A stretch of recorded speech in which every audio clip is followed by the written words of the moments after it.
Movie शुरू होती है एक कार्टून से, जहाँ पे एक पायलट अपने प्लेन को झूला बना के सोया हुआ था, लेकिन उसके गलती के कारण प्लेन पूरा गिर जाता है और टूट जाता है। जब ऑफिशियल उससे रिपोर्ट मांगते हैं तब वो कहता है कि ये सब कुछ एक ग्रिमलिन ने किया है, यानी सारा ब्लेम वो ग्रिमलिन पे डालता है और इसी तरह वो अपनी गलती से बच जाता है। सो मूवी की शुरुआत होती है 1943 में, जब दूसरा महायुद्ध चल रहा था। तब हम माउडी ग्रिटी को देखते हैं। माउडी फ्लाइट ऑफिसर रहती है और उसे एक टॉप सीक्रेट मिशन दिया जाता है, जहाँ पे उसे कुछ सीक्रेट डॉक्यूमेंट न्यूजीलैंड से समोआ इस जगह पे लेके जाना था। मिशन टॉप सीक्रेट होने के कारण इस मिशन के बारे में या फिर उस ब्रीफकेस में क्या है उसके बारे में किसी को भी बताना उसे अलाउड नहीं था। उसे B-17 बमर फ्लाइट से जाना था। अब जैसे ही प्लेन में आती है, सब लोग रूडली उसे बात करते हैं और प्लेन से निकालने की कोशिश करते हैं, क्योंकि इन क्रू मेंबर्स को बताया नहीं गया था कि उनके साथ एक लड़की भी आने वाली है किसी टॉप सीक्रेट मिशन के तहत। लेकिन वो अपना एक असाइनमेंट पेपर दिखाती है। प्लेन ऑलरेडी अपने टाइम से लेट हो रहा था, इसीलिए ये लोग उसे प्लेन में बिठाते हैं और मिशन की तैयारी करते हैं। उससे बुरी तरह पेश आने का कारण दूसरा भी था, क्योंकि जैसे मैंने बताया ये समय 1943 का था, तो औरतों को यही समझा जाता था कि वो इतनी बड़ी रिस्पॉन्सिबिलिटी संभाल नहीं पाएंगी। अब उसे ट्रंक में जाके बैठने की सलाह देते हैं, यानी प्लेन का वो हिस्सा जो नीचे के साइड पे होता है और एक डोर से वो ओपन हो सकता है। ये काफी कंजेस्टेड प्लेस रहता है और सिर्फ एक ही इंसान वहाँ मुश्किल से बैठ सकता है, लेकिन उसके बैग को रखने के लिए जगह नहीं थी, इसीलिए उसके बैग को क्विड नाम का दूसरा लड़का ले लेता है और वो उससे कहता है कि वो इस बैग को काफी ज्यादा संभाल के रखेगा। वो आगे बताती है कि इस बैग को अगर किसी ने भी खोलने की कोशिश की तो सबका कोर्ट मार्शल हो सकता है और इनका एक लंबा और खतरनाक सफर शुरू होता है, क्योंकि ऐसे टाइम पे जापानीज प्लेन भी पैसिफिक ओशन के चक्कर लगाते रहते हैं और उनकी नजर अगर इस प्लेन पे पड़ी तो डेफिनेटली अटैक होगा। अब इनकी जर्नी जैसे ही शुरू होती है, वो लोग मॉडी के बारे में काफी भला बुरा कहने लगते हैं, क्योंकि वो एक औरत होने के बावजूद ऐसे पोजीशन पे आके काम कर रही है। और ये सारी बातें मॉडी सुन रही थी। वो ट्रंक में बैठते हुए उनको सुनाती है कि वो उसके बारे में कुछ भी बोलने से पहले एक बार सोच ले। वो काफी बड़ा सा लेक्चर देती है उसके अचीवमेंट का। ये सारी बातें वो अपने ट्रंक में बैठ के ही कर रही थी हेडफोन के थ्रू, लेकिन उसके मेन ऑफिसर्स उसका सिर्फ मजाक बना के रखते हैं। ये फिल्म काफी मिस्ट्री से भरी हुई है, इसीलिए पूरे एंगल में आपको मोल्डी ही दिखाई जाएगी और उनके जो बाकी के कैरेक्टर हैं उन्हें बैकग्राउंड में हमें बताया जा रहा है और हम उनकी आवाज सुन रहे हैं, लेकिन वहाँ पे ज्यादा फोकस नहीं है। अब ट्रंक में बैठे हुए उसे बाहर की विजुअल्स आ रहे थे और एक चीज वो नोटिस करती है कि उनके प्लेन पे उसे एक अजीब सा क्रीचर दिखाई देता है। कैप्टन को जब वो इसके बारे में बताती है तो बाकी के सारे लोग उसका मजाक उड़ाने लगते हैं और कैप्टन भी इस चीज को इग्नोर कर देता है कि इतने बड़े ऊंचाई पे कोई कैसे क्रीचर आएगा। अब इसी दौरान इसके ट्रंक का जो डोर रहता है जिससे ये बाहर गिर सकती है, उसका हैंडल इसके हाथ में आ जाता है, यानी थोड़ी सी हलचल हुई वहाँ पे और वो गिर सकती है। अब ये अपडेट वो सबको देती है, लेकिन कोई भी उसकी मदद करने के लिए नहीं आता या फिर उसे ऊपर बुलाया नहीं जाता। इसी दरम्यान वो एक जापानीज प्लेन भी देखती है, लेकिन कोई भी उसकी बात पे भरोसा नहीं करता। अब ये सब कुछ चल ही रहा था, तब अचानक से एक क्रीचर आके इसके ऊपर हमला करता है।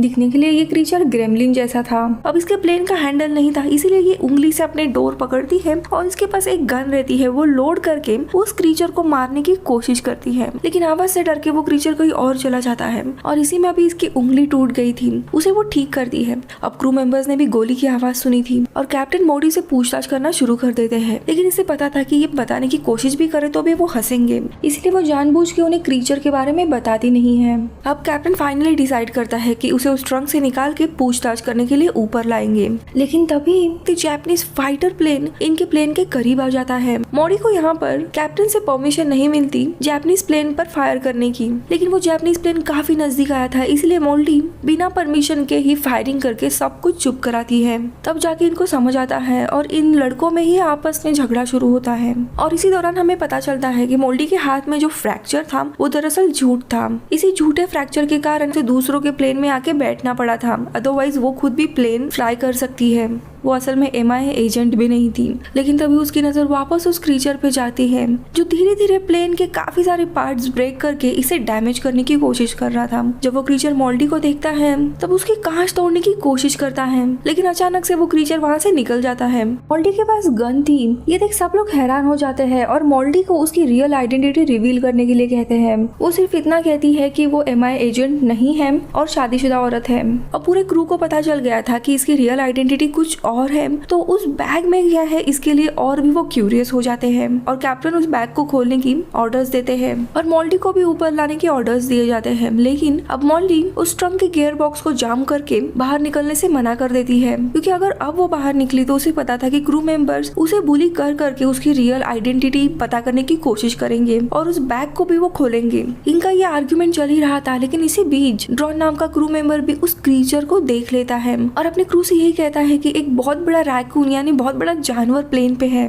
और मोल्डी ने भी उसे देखा है। लेकिन मोल्डी इस समय चुप ही रहने का डिसाइड करती है।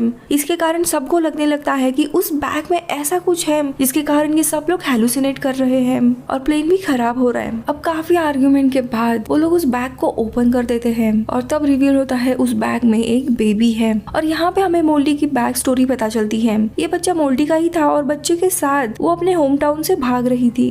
इस प्लेन में आने का उसका मकसद भी यही था कि वो एक ऐसी जगह चले जाए जहाँ पे उसका पति उसे ढूंढ ना पाए, क्योंकि उसका पति बच्चे को और मोल्डी दोनों को भी मार डालेगा। क्योंकि रीजन ये है कि ये बच्चा मोल्डी और उसके हस्बैंड का ना होकर मोल्डी और क्वेड का है। क्वेड यानी जो अभी क्रू मेंबर था जो उसके साथ काफी फ्रेंडली हो रहा था उसका।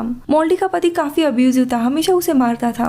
इसी दौरान उसका अफेयर शुरू होता है क्वेड के साथ और उसे एक बेबी भी होता है। लेकिन क्वेड उसी दरमियान वॉर के लिए चला जाता है मोल्डी और उसके बच्चे को छोड़कर। अब इस बच्चे के बारे में उसके हस्बैंड को पता नहीं था। वो अपने हस्बैंड से भागती एंड छुप रही थी, लेकिन जब उसने अपने हस्बैंड को बेस पे आते हुए देखा तो वो काफी डर गई और एयरबेस के ही हॉस्पिटल में एक नर्स होती है, उसकी मदद से अपने बेबी को ड्रग दिया और खुद एयरफोर्स के कपड़े और नकली लेटर बनाकर पूरे असाइनमेंट का एक प्लान किया और इस प्लेन में आ गई अपने हस्बैंड से भागने के लिए। अब ये सारा किस्सा क्वेड को भी पता चल जाता है। तब वो कहता है कि तुम मेरे पास क्यों नहीं आई। तब वो काफी गुस्सा होती है और कहती है तुम्हें कभी भी बेबी नहीं चाहिए था, तुम्हारे पास आती तो तुम वापस हम दोनों को छोड़ देते। अब ये सब कुछ सुनने के बाद कैप्टन काफी ज्यादा गुस्सा हो जाते हैं, इसीलिए वो डिसाइड करते हैं कि प्लेन को वापस बेस कैंप में लेके जाएंगे। लेकिन आगे ऐसा कुछ हो उसके पहले ही वापस जापानीज फाइटर प्लेन आते हैं और वो क्रीचर भी इनके ऊपर हमला करता है। लेकिन इसके बाद पे कोई भी भरोसा नहीं करता। लेकिन वो ग्रिमलिन ऊपर आके उस बच्चे के बैग को लेके जाता है, तब जाके क्रू मेंबर्स को पता चल जाता है। ग्रिमलिन बैग को प्लेन के एक अलग हिस्से में रखता है और ये सब कुछ मोल्डी ट्रंक में बैठे हुए देखती है। तभी वो ट्रंक से बाहर निकलकर उस ग्रिमलिन पे रिवॉल्वर से फायर करके सीधे अपने बच्चे को लेने के लिए निकल पड़ती है। ये सब कुछ वो इतनी ऊंचाई पे प्लेन के बाहर से करती है, जिसमें बाद में हम देखते हैं उसके ट्रेन को नीचे गिरता हुआ। यहाँ पे वो बिल्कुल स्पाइडरमैन की तरह प्लेन को पकड़ते हुए बिल्कुल प्लेन में आने की कोशिश करती है। सबसे पहले वो अपने बैग रखती है और कैसे तैसे वो ऊपर आने की कोशिश कर रही थी, आती भी है, लेकिन अचानक से बैग रखने के बाद वो नीचे गिर जाती है। तभी नीचे जापानीज प्लेन का बहुत बड़ा ब्लास्ट होता है और उस वेव के कारण ये बिल्कुल ऊपर आके सीधा प्लेन में चली आती है। मूवी में ऐसे काफी सारे स्टंट है जो जरा भी लॉजिकल नहीं है, जैसे उस प्लेन को पकड़ते हुए वो ऊपर आने की कोशिश करती है। आई मीन उतने ऊंचाई पे ये पॉसिबल ही नहीं है, बट खैर जैसे ही प्लेन में आती है देखते काफी सारे लोग मारे जाते हैं जापानीज अटैक के कारण और एक दूसरा क्रू मेंबर उस ग्रिमलिन से लड़ रहा था। अचानक से ग्रिमलिन उस आदमी को छोड़ के इसकी बैग लेता है बच्चे की, तो वो आदमी अपनी जान गवा के इसके बच्चे को बचाता है। तभी वो ग्रिमलिन वापस नीचे से ऊपर आने लगता है, लेकिन यही मौका देख के मोल्डी ग्रिमलिन को मार के नीचे गिराती है। अब जहाँ उसे लग रहा था कि ग्रिमलिन से उसका पीछा छूट गया, लेकिन तभी पता चलता है कि वो उड़ भी सकता है। लेकिन इसी बीच में प्लेन के कैप्टन भी मारे जाते हैं और सारी जिम्मेदारी को पायलट के ऊपर आ जाती है। अब प्लेन में सिर्फ बचते हैं क्विड यानी उसका बॉयफ्रेंड, बैकेट, को पायलट अल्टर और मोल्डी। अब मोल्डी कैप्टन की सीट का चार्ज लेती है और वो सबसे पहले जापानीज प्लेन फाइटर जो रहता है उसे भी ब्लास्ट कर देती है। अब इनका plane almost out of control हो गया था, इसीलिए मोल्डी प्लेन का इंचार्ज लेती है और उसे कैसे तैसे 360 डिग्री में घुमा के एक जगह पे ये लोग अननोन लोकेशन पे लैंड करते हैं। अब प्लेन की हालत देखते हुए सब लोग भगदड़ी में बाहर आते हैं और तभी प्लेन ब्लास्ट हो जाता है। क्विड भी उससे माफी मांगता है और उसे कहता है मैं हमेशा तुम्हारे साथ रहूंगा। लेकिन इसी दौरान वो ग्रिमलिन वापस आता है और क्वेड को जख्मी करके वो बच्चा उससे ले लेता है। लेकिन मोल्डी उस ग्रिमलिन को मारते हुए अपना बैग छीन लेती है। वो ग्रिमलिन काफी जख्मी हुआ था, वो बैग वापस क्वेड को देती है और उस ग्रिमलिन से लड़ने के लिए आती है। लेडी टार्जन को देख ग्रिमलिन भी काफी डर जाता है और भागने लगता है, लेकिन मोल्डी उसकी पूंछ पकड़ के उसे खींचती है और उसके साथ काफी रेसल करती है और आखिरी में उसे मार देती है और वो क्वेड के साथ एक हैप्पीली एवर आफ्टर रहती है। यहाँ से ये लोग कैसे निकलते हैं कुछ हमें बताया नहीं गया है। मूवी के अंत में हमें काफी सारे वर्ल्ड वॉर 2 के फीमेल फाइटर के बारे में बताया जाता है जिन्होंने वॉर में काफी ज्यादा योगदान दिया था। यानी एक तरह से ये फिल्म उनके लिए ट्रिब्यूट है, लेकिन उन फाइटर्स ने जैसे रियलिस्टिक ग्राउंड पे रह के फाइट की थी और इस फिल्म का कोई रिलेशन नहीं है, क्योंकि इस फिल्म में एक टोटली अलग कहानी मोड़ लेती है एक अलग अंदाज में, जहाँ पे ग्रिमलिन इनके प्लेन पे अटैक करता है और उसके बच्चे को छीनना चाहता है उससे। क्योंकि कहानी शुरू होती है एक सीक्रेट एजेंट से जिसे सीक्रेट ऑपरेशन दिया गया है, लेकिन उसका प्लॉट ओपन होते होते पूरी तरीके से ये कहानी फ्लॉप होती है। इसके अलावा मॉल्डी का प्रोफाइल क्या था, वो इतने अच्छे से फ्लाई करना या फिर फायरिंग करना कैसे जानती थी, ये कुछ भी बताया नहीं गया है और इसी कारण से इसे 4.8 की रेटिंग है। अब रही बात उस ग्रिमलिन की, तो उसे मूवी में दिखाने के 2 कारण हैं। पहले तो 40s के जमाने की जो कार्टून्स थे उसमें ग्रिमलिन का यूज किया जाता था बच्चों की कहानियों में, जहाँ ग्रिमलिन छोटे बच्चों को लेके भाग जाता था।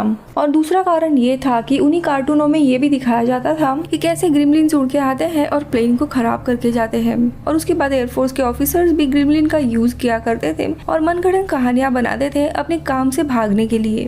और इसीलिए मूवी के स्टार्टिंग में हमें वो कार्टून दिखाया गया है जहाँ पे पायलट अपनी गलती के कारण प्लेन को खराब करता है और सारा ब्लेम ग्रिमलिन को देता है।